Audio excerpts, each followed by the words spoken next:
Bonjour à tous et bienvenue sur ma chaîne YouTube Lindsay Crochette. Aujourd'hui, je vous emmène avec moi pour confectionner ce petit porte-monnaie vintage. Alors, comme matériel, vous allez avoir besoin d'une pelote de corde de 3 mm et d'un crochet numéro 3. On va travailler en circulaire tout d'abord, donc on fait un cercle magique et on va y réaliser 6 mailles serrées, comme vous pouvez voir dans la vidéo.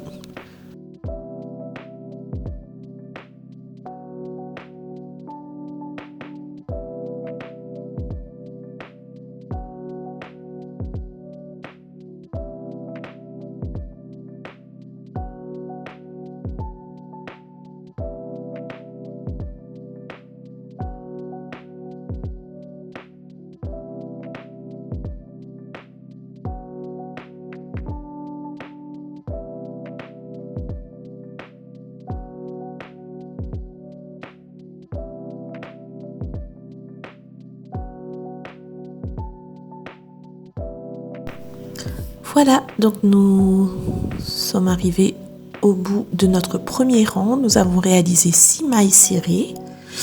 Et maintenant, on va fermer notre rang avec une maille coulée. Donc, je viens piquer sous ma première maille.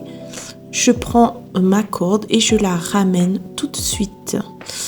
Ensuite, je fais une maille en l'air. Et hop, je repars sur, cette fois-ci, des augmentations dans chacune des 6 mailles. C'est-à-dire qu'on va faire 2 mailles serrées dans chacune des 6 mailles du premier rang. Et on va ainsi obtenir 12 mailles au total pour ce rang numéro 2. Donc là, j'ai mes 2 premières mailles là et je continue. Je pique dans la suivante et je vais faire 2 mailles serrées au même endroit. Donc c'est une augmentation et je vais faire ça sur les 6 mailles. Donc voilà, là on arrive à la fin de notre deuxième rang. Que là je fais ma 12e maille serrée. La corde c'est un petit peu difficile à travailler. Surtout que moi je crochette serré. Donc la prochaine fois, je pense que je prendrai un crochet un peu plus gros. On va fermer ce rang comme on l'a fait pour le rang 1. Donc, je repique dans ma première maille serrée et je viens faire une maille coulée. Et ensuite, je fais une maille en l'air pour monter de rang. Voilà.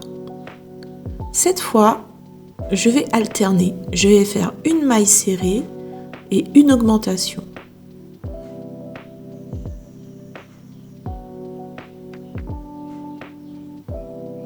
Et je vais alterner comme ça sur tout le rang numéro 3. Donc là, j'ai mon augmentation.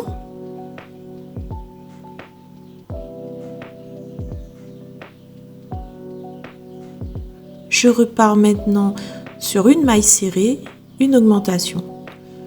Donc l'augmentation, comme je vous ai dit, c'est le fait de faire 2 mailles serrées au même endroit.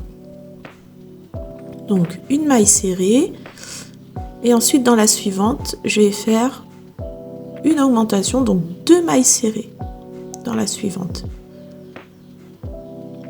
Et une et 2. Et on continue comme ça sur tout le rang. Donc une maille serrée, une augmentation, une maille serrée, une augmentation, une maille serrée, une augmentation et ainsi de suite. Et on va terminer ensuite notre rang numéro 3. Donc voilà, là on arrive au bout. On va fermer notre rang. Donc hop, je pique dans ma première maille serrée de mon rang numéro 3. Je prends ma corde et je la fais coulisser, hop, comme ceci, ça me fait une maille coulée. Et maintenant, je vais faire une maille en l'air, donc un jeté et je ramène. Et je vais faire, voilà, ma maille serrée. Je commence mon rang numéro 4. Cette fois-ci, je vais faire 2 mailles serrées et une augmentation. Et ce sera comme ça tout le long, on va alterner. 2 mailles serrées, une augmentation.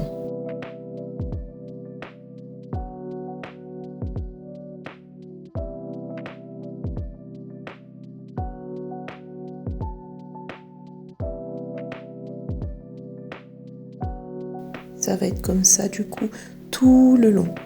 2 mailles serrées, une augmentation.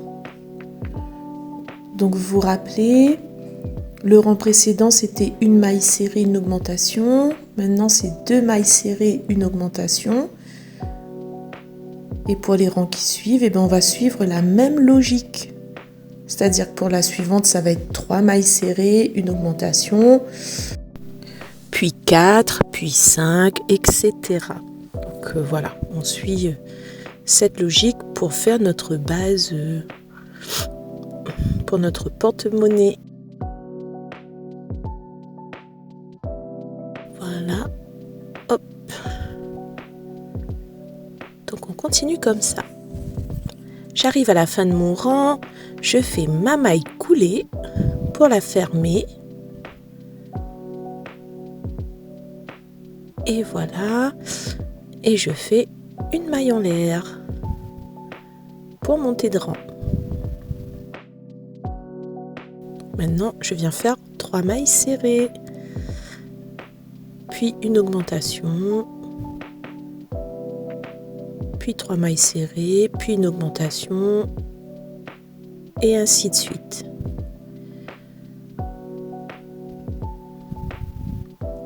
Deux et 3. Voilà, et maintenant, je fais mon augmentation. Donc ça veut dire que je vais faire 2 mailles serrées dans la même maille. Je vais piquer au même endroit. Donc voilà, une et je repique au même endroit, 2 et j'ai fait mon augmentation. Et je continue comme ça. Donc je pense que vous avez compris la logique. On a nos 6 mailles de départ, on a doublé nos 6 mailles, ensuite on a alterné une maille serrée, une augmentation, puis le rang suivant on a fait 2 mailles serrées, une augmentation, et maintenant 3 mailles serrées, une augmentation, et on continue dans cette logique.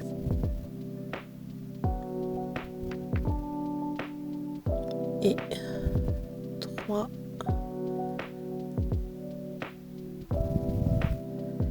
Hop. Et je fais mon augmentation. Voilà.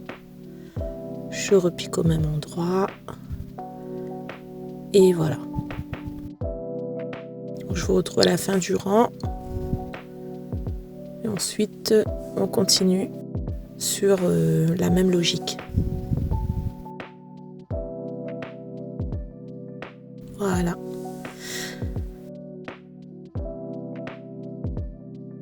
Donc moi, pour ma base, j'ai fait 9 rangs.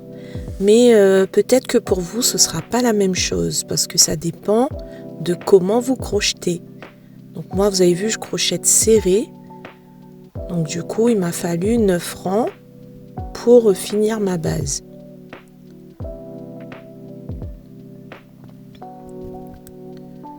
Donc je vais la fermer et je vais vous expliquer comment je détermine le nombre de rangs pour réaliser la base en fait. Donc je fais hop, ma maille serrée, ma dernière augmentation, et maintenant je vais faire une maille coulée pour fermer mon rang.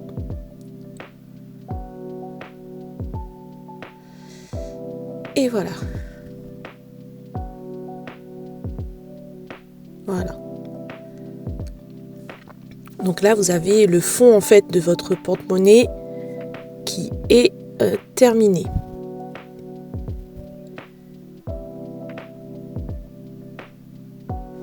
Donc moi, ce que je fais, je prends mon fermoir. Et voilà. Et en fait, il faut que la largeur de ma base corresponde à la largeur de mon fermoir. Donc je fonctionne comme ça pour les porte-monnaies. Voilà.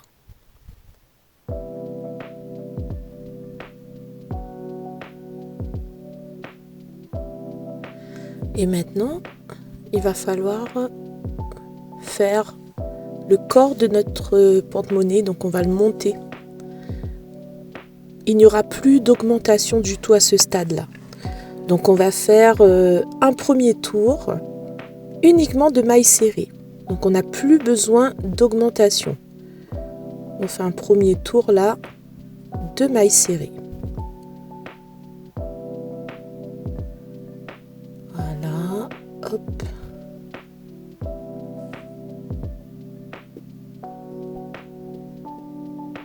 Donc on continue comme ça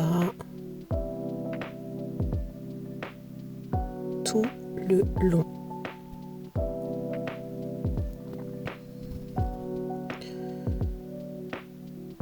Je vous retrouve en fin de rang. Donc on arrive à la fin de ce rang.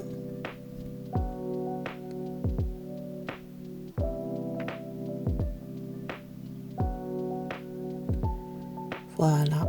Et ce qui est chouette avec cette corde, c'est qu'elle est super légère et qu'elle est solide. Donc vous allez avoir là un porte-monnaie qui va vous durer quelques années. Hein. Facile. Voilà. Moi j'en ai qui ont plus de 7 ans et qui sont toujours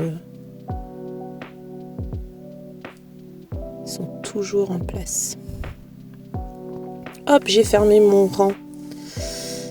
Voilà. Maintenant, ce que je vais faire tout un rang de brides. Donc pour commencer, on va faire 3 mailles en l'air.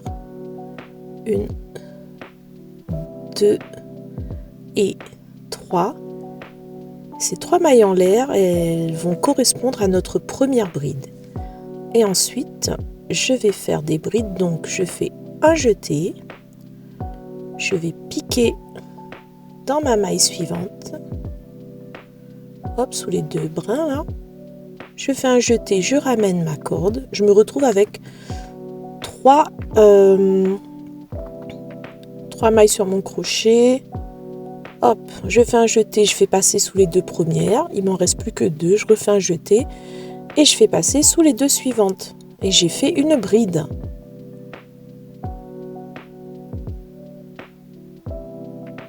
On recommence. Un jeté.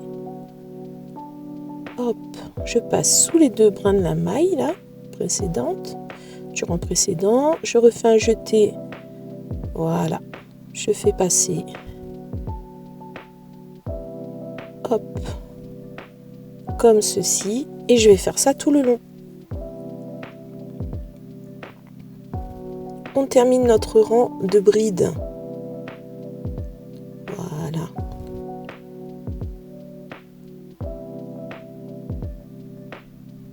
N'hésitez pas à mettre des pauses sur la vidéo, à prendre votre temps pour, si jamais vous ne savez pas comment faire les brides, à bien regarder les mouvements.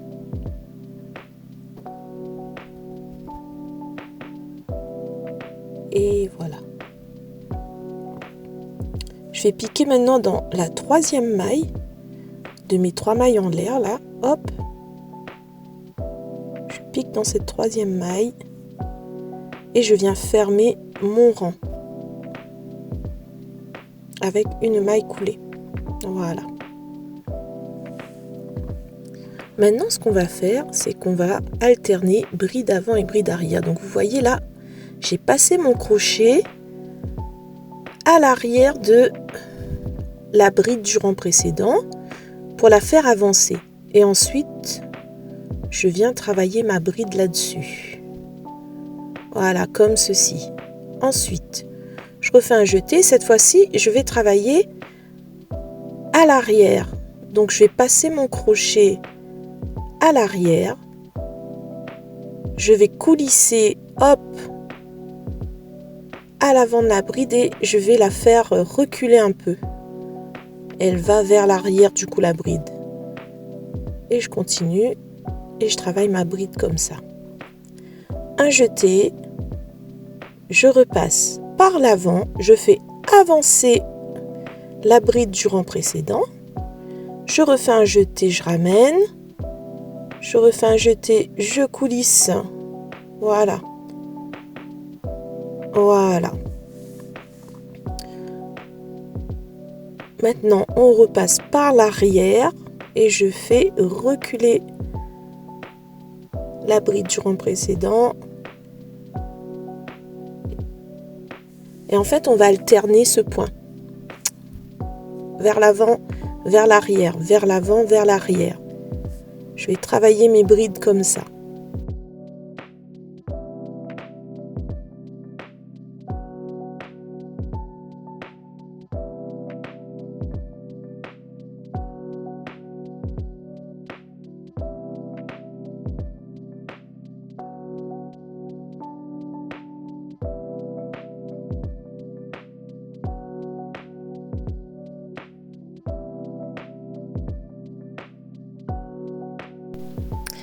Donc voilà, vous allez continuer à alterner comme ça sur toute la rangée et on se retrouve à la fin. Donc on arrive à la fin de notre rangée. Hop, vous voyez le motif, il commence à se former. Donc c'est assez en relief. Je travaille là la dernière bride du rang précédent, je la fais avancer. Voilà. Et je vais aller sur le dessus de la bride. Vous avez les deux brins comme pour les mailles serrées. Je glisse mon crochet dessous. Voilà, comme ça. Et je fais ma maille coulée. Et pour monter de rang, je vais faire 3 mailles en l'air. 1, 2, 3. Donc, sur les brides qui sont vers l'arrière, et bien cette fois-ci, je vais les ramener à l'avant. Je vais les travailler vers l'avant. Hop. Et ensuite, les brides qui sont vers l'avant, ben, je vais les travailler normalement. Donc, je vais piquer dans les deux brins qui sont tout au-dessus, comme pour les mailles serrées, et je fais ma bride. Ensuite, je me retrouve avec une bride qui est vers l'arrière, donc elle, je vais la ramener vers l'avant. Et voilà. Et je vais alterner comme ça. Les brides qui sont vers l'avant, je les travaille normalement. Et les brides qui sont vers l'arrière, eh ben, je les ramène vers l'avant.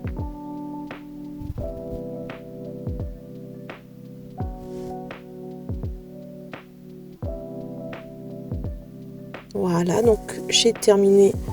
Je vais terminer mon rang.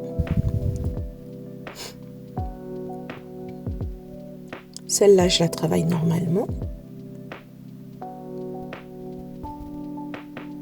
Celle d'après, je la ramène. Et voilà. Vous avez vu, hein, j'enroule mon crochet un petit peu. Je passe par l'avant. Je vais ramener cette bride-là vers l'avant.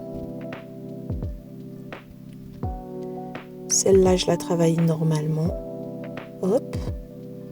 Et ensuite, je fais ma maille coulée. Donc, je vais piquer dans la troisième maille en l'air de départ. Et je fais une maille coulée pour fermer mon rang. Maintenant, on remarque que cette première bride du rang précédent, elle est vers l'arrière. Donc, hop, et bien du coup, je fais mon jeté et puis je vais aller la ramener vers l'avant. Et je continue. Je forme ma bride comme ça. Donc celle-là, elle est vers l'avant, donc je la travaille normalement. Celle d'après, elle est vers l'arrière, donc je vais, voilà, la pousser vers l'avant. Et ensuite, je fais ma bride.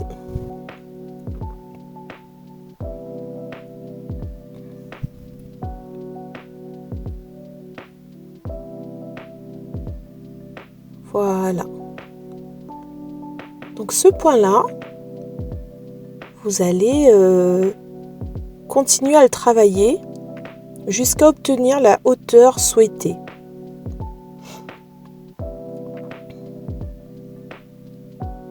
C'est ce qui va former votre motif qui est un peu en relief.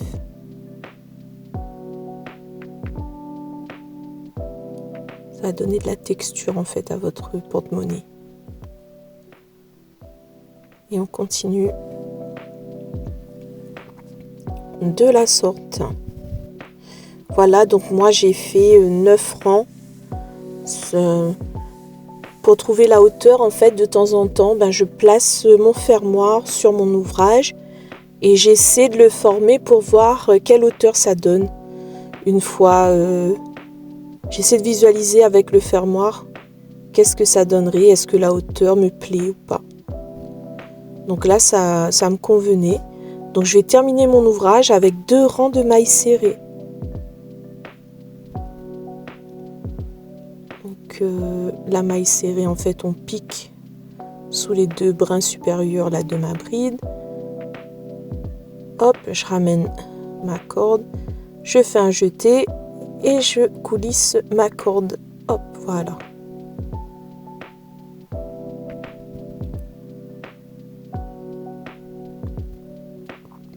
Et je vais faire 2 rangs comme ça. Donc pour fermer le rang à chaque fois c'est pareil, je fais une maille coulée et je fais une maille en l'air pour monter de rang. Donc voilà, maintenant le corps de mon porte-monnaie il est terminé. Il faut maintenant passer à l'étape de fixation du fermoir. Donc le fermoir, on va déjà le placer, bien le centrer. Hop, comme ceci.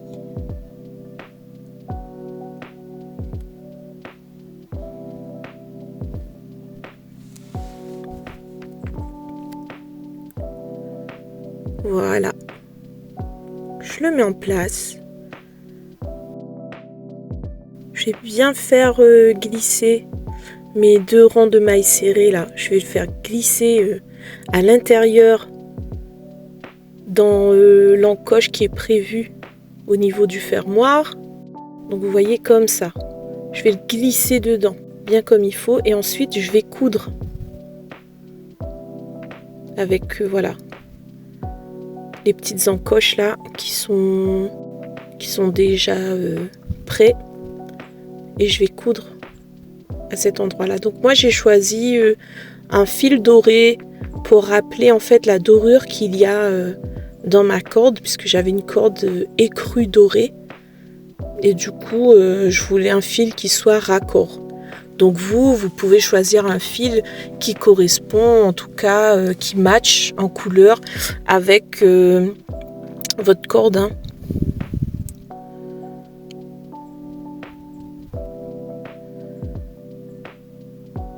Donc voilà.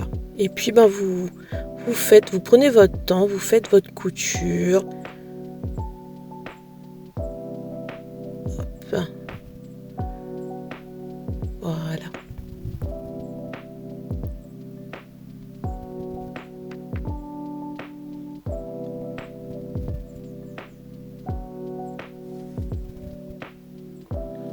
Et on continue comme ça la couture.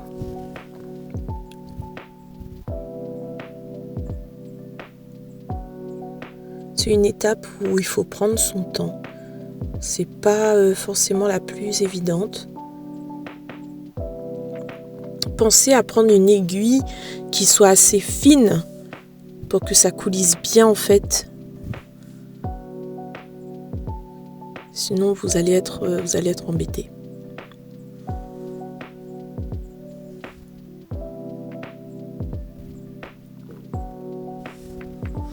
Voilà, donc j'ai fini ma couture. Bien sûr, on rentre ces fils, on les cache comme on peut dans les mailles. Et puis on a un petit porte-monnaie qui est assez solide, qui va durer longtemps, qui est léger et qui est original et unique. Alors j'espère en tout cas que ce tutoriel vous a plu, j'espère que vous allez pouvoir réaliser vos propres petits porte-monnaies vintage et je vous dis à bientôt.